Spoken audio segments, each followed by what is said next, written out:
That's why kami kemudian mengenal Pace yang kehidupan sehari-harinya itu terlihat begitu akrab dengan para habib, ustadz. Saya sampaikan di sini begitu akrab karena benar-benar saya melihat kekeluargaan yang dibangun begitu sangat dekat. Misalnya contohnya begini, pada saat Habib punya anak baru lahir, yang kemudian Pace yang gunting rambutnya, itu kan bukankah momen itu adalah momen yang benar-benar kekeluargaan banget kan? Orang-orang yang hadir tuh pasti orang-orang yang sangat terdekat. Bahkan seorang, bisa dibilang notabene seorang pendeta yang gunting rambutnya si anaknya Habib. Itu bagaimana kemudian implementasi dari Jerman tadi dengan keberagaman yang terbangun kemudian dihidupkan kembali bersama dengan kehidupan sehari-hari, bersama dengan para ustadz, para habib. Itu bagaimana Pak Cik?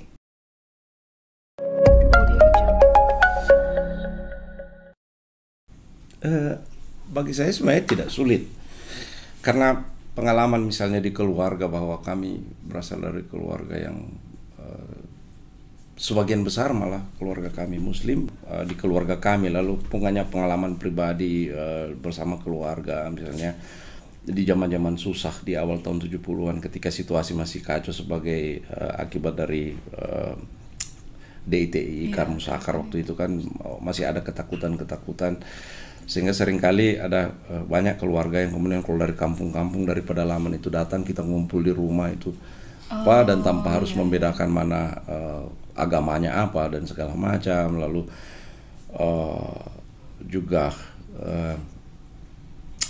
bahwa ada pengalaman yang paling menyentuh dan itu tetap teringat dalam memori saya sampai saat ini adalah bahwa di masa-masa sulit itu kadang-kadang kami sekeluarga harus misalnya memasak karena beras tidak cukup untuk memberi makan kepada semua orang yang ada.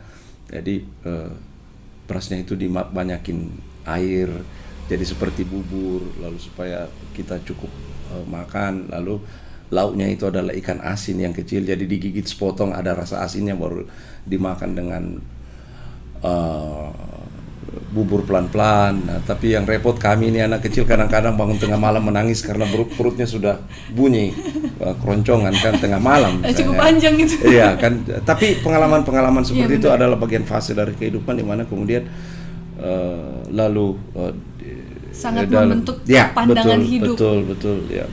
Kemudian sampai itu saat di Jerman nggak asing lagi dengan berjumpa dengan situasi pengungsian seperti itu. Lalu kemudian dengan teman-teman Muslim sendiri di Jerman, bagaimana mereka mengalami kadang-kadang sedikit ketakutan karena misalnya kan di Jerman sendiri ada gerakan yang agak kuat untuk menolak itu. Ada satu organisasi yang lumayan besar di Jerman namanya Pegida. Pegida itu adalah Patriotische Europäer Gegen Islamisierung des Abendlandes. Jadi itu adalah organisasi yang mencurigai anti integrasi lah, anti migrasi, yang mencurigai bahwa mereka adalah orang-orang yang akan datang mengislamkan Eropa dan kelompok ini adalah patriot yang akan melawan itu begitu. Nah, tetapi ketika misalnya ada demonstrasi besar-besaran di Köln misalnya, gereja ikut justru melawan itu. Misalnya demonstrasi di Köln diadakan dan dihadiri 20.000 orang, lalu kemudian gereja juga berinisiatif, tidak boleh kita membiarkan itu misalnya. Lalu kemudian akhirnya kita kumpul juga massa lebih besar lagi dari itu. Jadi di sana 20.000, kita bikin di sini 30.000. Bahwa integrasi itu adalah sesuatu keniscayaan yang memang harus kita harus terima, bahwa ya bahkan kita tersentuh misalnya dengan kanselir Jerman Ibu Angela Merkel pernah mengatakan sendiri bahwa Islam itu adalah bagian dari Jerman gitu. Nggak bisa dipisahkan dari sejarah Jerman misalnya, dan itu benar. Dan sehingga saya kira fase-fase seperti itulah kemudian ketika datang di sini bertemu dengan kawan-kawan yang kemudian punya cita-cita dan harapan yang sama tentang Indonesia yang lebih baik dalam kemajemukan, dalam keberagaman, dalam suasana persaudaraan, itu ya menjadi tidak sulit untuk kemudian juga misalnya diajak untuk terlibat dalam berbagai diskusi-diskusi tentang perdamaian, tentang pluralitas dan seterusnya, mengajar apa saja. Misalnya ada teman punya institut namanya Al-Hikmah Institute, ikut suatu saat kita akan panggil para ustadz dan habib tersebut untuk kita kemudian betul, saya buat kira konten itu di sini juga. Iya, betul, Benar. saya kira akan menarik gitu, sehingga ditunggu ya Habib Ustadz. sehingga menjadi kemudian hubungan itu menjadi tak berjarak gitu. Kadang-kadang kan misalnya saya tidak lagi merasa ada purba sangka apapun ketika saya datang ke mereka, saya sudah menganggap mereka sebagai saudara. Bahkan misalnya Ustadz, Pak Kiai, kalau mau datang sholat ya silahkan di sini kita siapkan sajadah dan segala macam misalnya kan. Apalagi kalau kemudian kita lebih mengenal lagi keakraban keberagaman itu tidak hanya sekedar ketika ada kegiatan-kegiatan di luar atau bagaimana, tidak hanya sekedar itu, tapi dalam 24 jam bahkan di rumah Pace sendiri.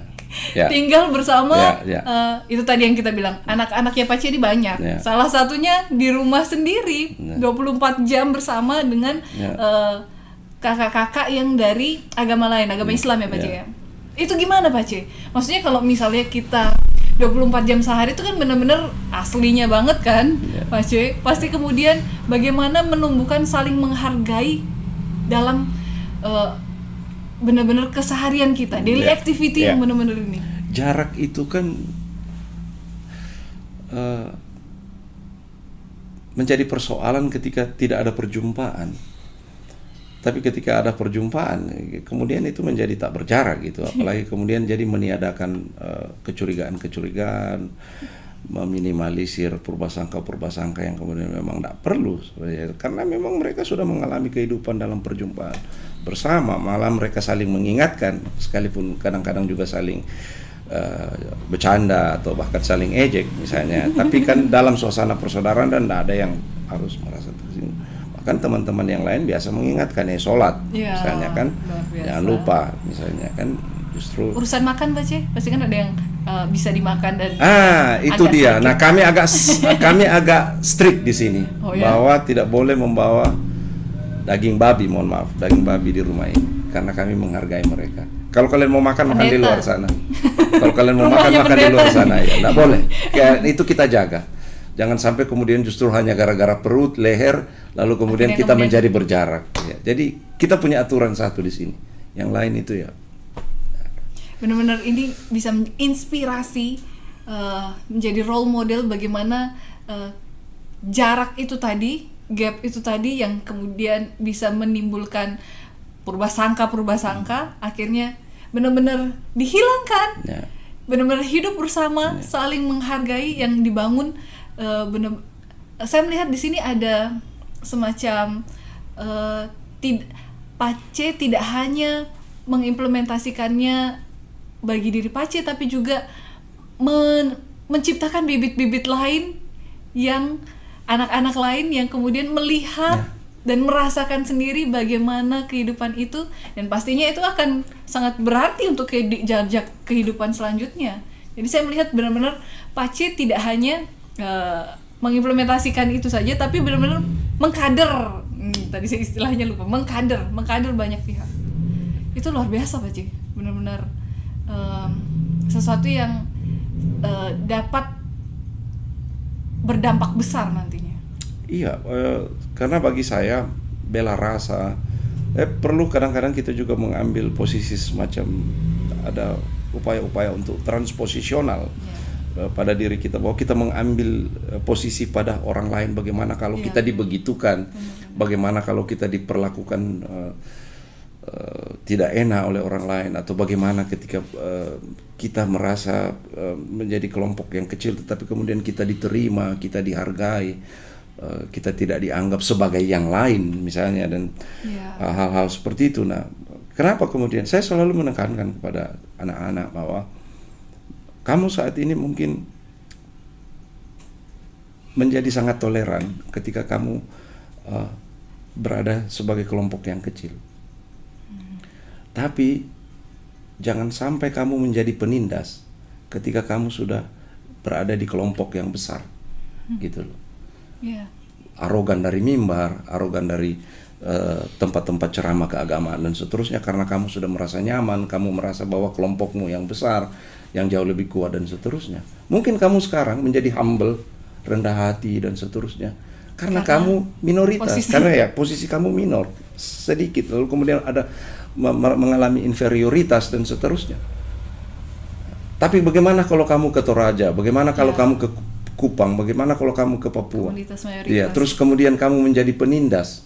Bukan penindas secara tidak langsung, tapi mungkin dengan kata-katamu, secara verbal, dengan khotbahmu dan seterusnya. Itu kan jauh lebih buruk daripada tindakan-tindakan intoleran lainnya. Karena ingat bahwa pada suatu saat kamu akan menjadi pemimpin umat. Gitu. Nah, sehingga belajarlah bagaimana kamu diterima dan dihargai di sini, sehingga ketika kamu ke tempatmu, kamu juga akan menjadi tetap orang yang sama, tidak berubah. Kira-kira selanjutnya ini ada nggak sih rencana-rencana Pace yang akan apa rencana Pace ke depan? Iya, saya artinya bahwa mungkin ke depan kalau masih diberikan kemungkinan untuk berkiprah secara lebih luas lagi dengan memberikan kesempatan kepada adik-adik mahasiswa untuk misalnya mengenyam pendidikan teologi yang lebih tinggi atau pendidikan yang lain, saya dengan sangat senang akan melakukan itu, dan saya berharap bahwa rencana ke depan misalnya untuk mempersiapkan adik-adik kita untuk studi ke jenjang yang lebih tinggi dan seterusnya itu bisa terlaksana, karena saya tahu bahwa sebenarnya di sekolah kita terutama dan juga di lembaga-lembaga lain itu sebenarnya kita punya potensi, cuma acap kali pintunya kita tidak tahu mau buka di mana, kita tidak punya kunci dan seterusnya. Acap kali tidak ada yang nunjukin jalan sebenarnya, ataukah juga kadang-kadang lembaga tidak membuat perencanaan secara serius tentang itu. Nah, kita buatlah itu secara bersama-sama supaya kemudian nantinya saya selalu mengatakan bahwa kita ini kan tidak mungkin mau hidup selamanya. Ya, jadi apa yang kita tinggalkan itu ya untuk adik-adik, untuk anak-anak kita. Benar, luar biasa Pace. Pasti obrolan ini akan sangat menjadi inspirasi buat semuanya. Semoga. Ya. Dan kemudian Pace ini terakhir, kira-kira statement terakhir Pace atau nasihat pesan Pace buat para sahabat obrolan Gema, nasihat Pace yang bisa digemakan supaya yang mendengar pun menggemakan saya teringat seorang filsuf Jerman bernama Friedrich Nietzsche. Sebenarnya dia tidak mengkritik agama secara to the point langsung kepada agama, tetapi lebih banyak kepada praktek beragama kita, soal otentisitas kita. Dan saya kira kita kehilangan itu sebenarnya, dan dia benar ketika dia mengatakan bahwa sebenarnya kita kehilangan keteladanan, bahwa acap kali kita menyampaikan sesuatu yang kita sendiri tidak lakukan atau justru kita kangkangi gitu loh. Jadi otentisitas bagi saya adalah bahwa kesesuaian antara apa yang kita yakini dengan apa yang kita lakukan. Dan saya kira bangsa ini, kita semuanya kehilangan itu. Kita banyak kehilangan orang-orang yang patut kita teladani. Kita banyak kehilangan krisis keteladanan lah katakanlah, karena terlalu banyak kita menjumpai orang yang lain dia bilang, lain yang dia lakukan dan seterusnya. Dan bagi saya penting bagi kita sekarang untuk memelihara otentisitas itu. Apa itu? Kesesuaian antara apa yang kita yakini, kesesuaian antara apa yang kita ucapkan dengan apa yang kita lakukan. Saya kira itu yang paling penting bagi kita. Luar biasa. Tindakan nyata. Tindakan nyata yang benar-benar dituntut untuk benar-benar mengimplementasikan apa yang diyakini. Luar biasa Pace. Dan saya yakin ini obrolan ini akan sangat menjadi inspirasi. Terima kasih banyak Pace. Boleh terima kasih juga. Belajar banyak dari sosok Pace. Terima kasih boleh memperkenalkan kepada kami banyak hal yang boleh kami pelajari. Terima kasih banyak Pace. Ya, sahabat obrolan Gema, sampai jumpa lagi di obrolan berikutnya bersama orang-orang yang pastinya luar biasa. Pace, dadah. Dah.